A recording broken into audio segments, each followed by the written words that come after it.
وای تنجیر کونی ببخش تنجیر کون نامه آوردم برات. اینو بابات داده بخونش. یه نامه از طرف پدر؟ یعنی چی میتونه باشه؟ تانجیروی عزیزم، متوجه شدم که این تومیکای پدر تارک و سلات شده و نماز نمیخونه. به عنوان آخرین درخواست پدرت ازت میخوام که نماز خونش کنی و دل مادرش رو شاد. رو چشم اخوی تومیوکا اذانو گفتن ها، وضو یا بگیر خدا. بریم نماز. کسخلچی از جون من میخواد هیستریک شدم.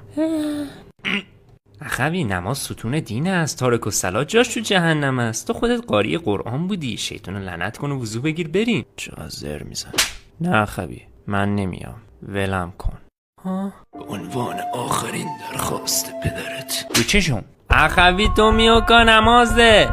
اخوی اخوی اخوی اخوی اخوی بکش بیرون دیگه کسخل.